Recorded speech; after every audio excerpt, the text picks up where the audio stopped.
All right, Jason Rona here. We're at the 2016 Summer Indoor Nationals here at A-Main Hobbies Outback Raceway. We're here this weekend to not only have our third round here of the JConcepts National Series, but we got some debut items and products going on this weekend. Obviously, one of the hottest new vehicles on the market, the B6 from Team Associated. I built my own race car here this weekend and kind of equipped it out with a lot of JConcepts items that we wanted to share with you here this weekend for the first time.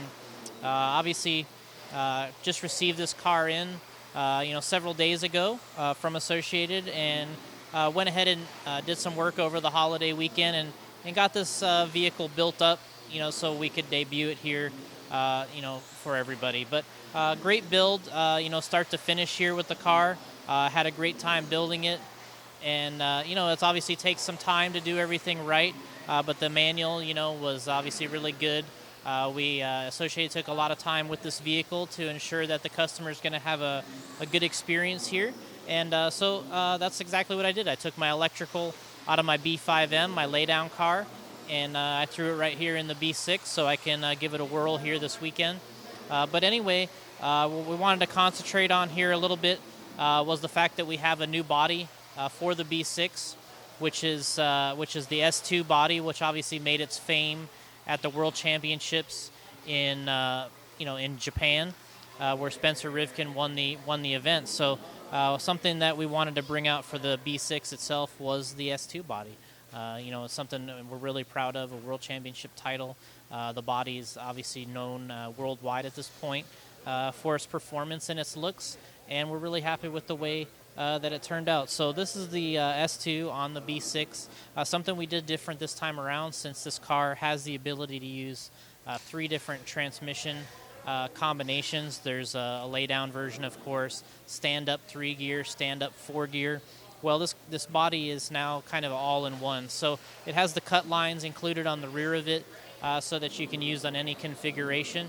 We're going to include an instruction in the actual package itself, so you kind of know, hey, I got this car, this transmission, I'm going to cut it out and fit that particular vehicle. So my car here itself, I have it equipped with the laydown transmission, so that's how I cut the body out itself. And then, got this painted and prepped by Dark Side Designs. Got some Stick It One decals on here, so really finishing off the vehicle. Kind of moving to the rear, I got the Aero rear wing on here, which is something that we had for the B5M, but we've actually made a new version that's for the B6, kind of that drop on. They went to a screw down wing mount system on the new car, so we went ahead and incorporated that in to the new wing.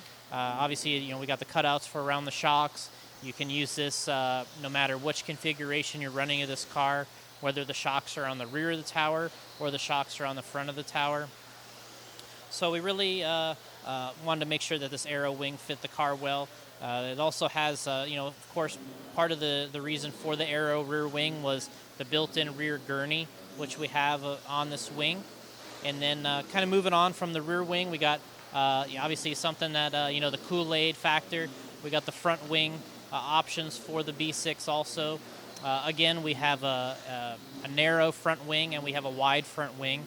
I have the wide one on here, but they're built specifically for this car, the shock tower front.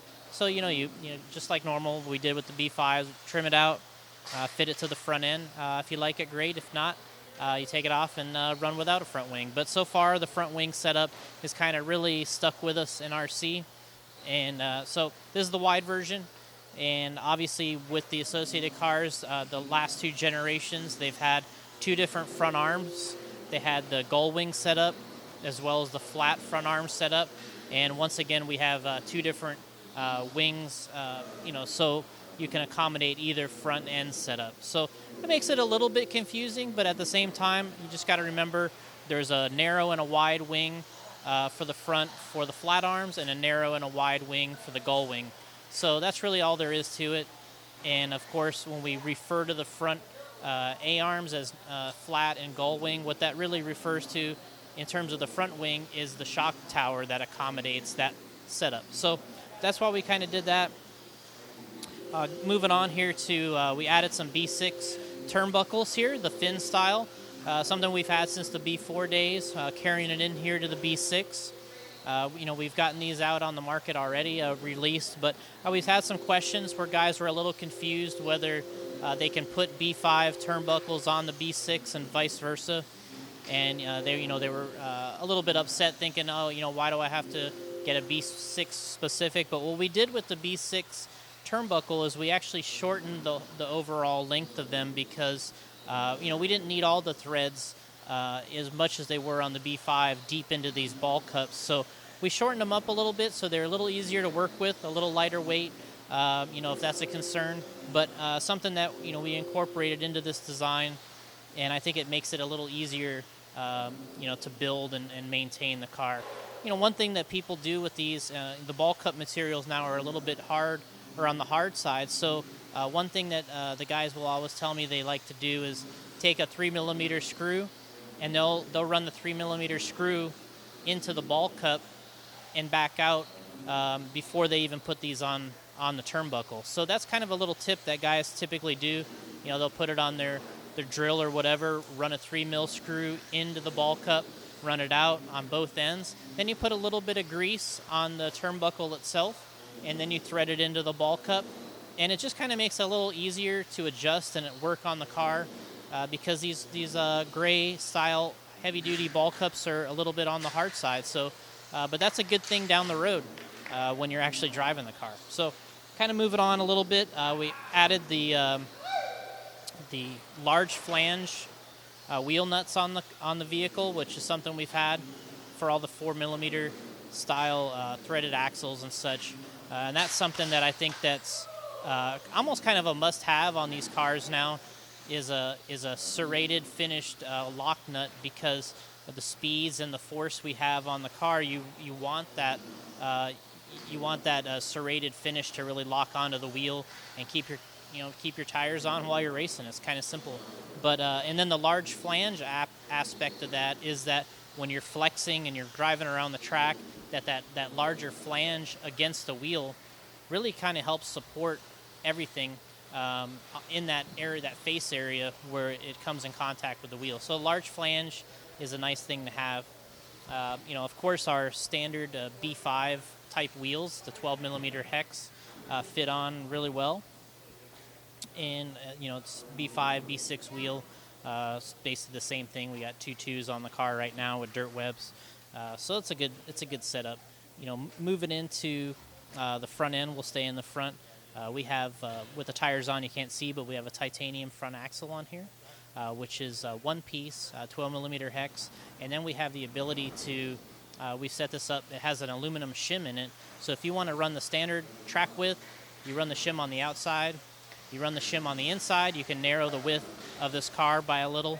And, everyone likes an adjustment, and that's something that we're kind of bringing with our titanium front setup.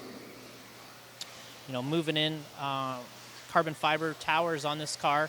The B5 was featured with plastic towers all the way around, but we went ahead and made some carbon towers here for the B6. Once again, the fronts are 4mm. The rear is also going to be 4mm. And what we've done is we've included on the front itself, we have a little markings for JConcepts, but also a G for the gull wing front tower and an F for the flat front tower. That's how you know your front tower is apart. The rear, pretty standard, but we have our own kind of our own touches we do to these things, where we add the extra milling and the extra details that really make them stand out, but also adds the rigidity in the areas that you need. So that's kind of the front and rear shock tower story.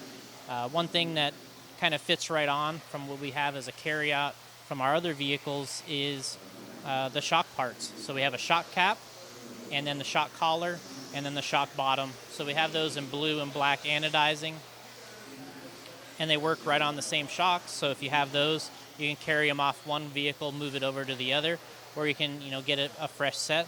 One thing that we're doing now is we're going to include the O-rings with the parts as well, so it's a little easier for the user when they get it. One thing that doesn't quite fit from our aluminum shock parts is the shock bottoms. We had the 5mm offset version, and they've beefed up the shock bottoms on this car quite a bit. and they don't quite slide over the top. So we'll have to make a revision there down the road and offer a new shock bottom. But that's one thing that doesn't quite slide right on.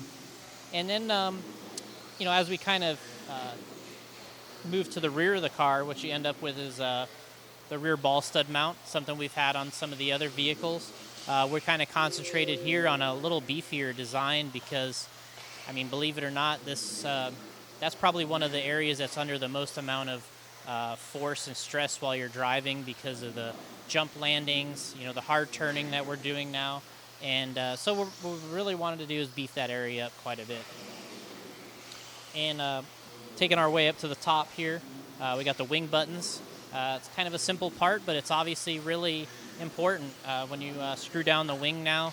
If you have a plastic wing button up there, the chances are of the wing button ripping through the screw is pretty high if you're making a lot of mistakes and crashes. So going with the aluminum rear wing button, of course, either blue or black makes a huge difference.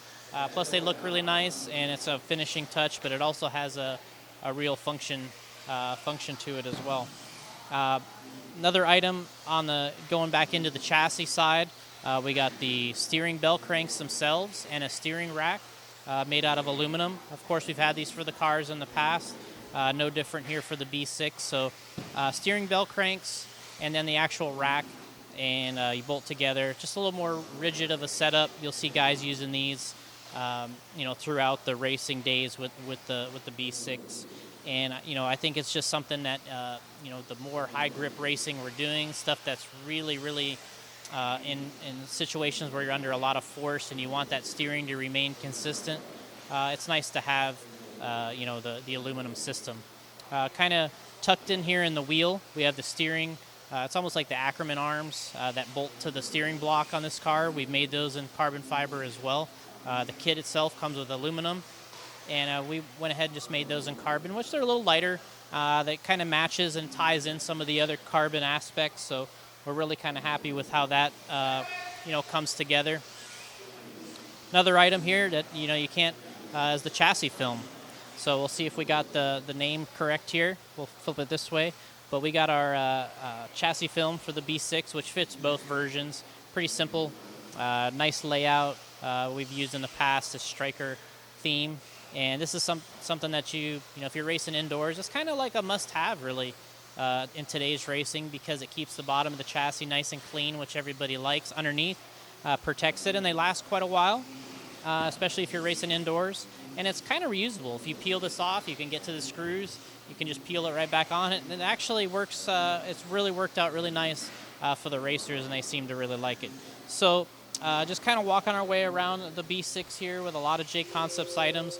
We're here at the Summer Indoor Nationals here this weekend, just trying to get onto the track. We wanted to keep this thing fresh and look good here while we're in practice, but we're going to get this thing out there and really show what the B6 can do, and it's going to be fun, and look forward to everybody checking it out, and thanks for joining us here from the Summer Indoor Nats.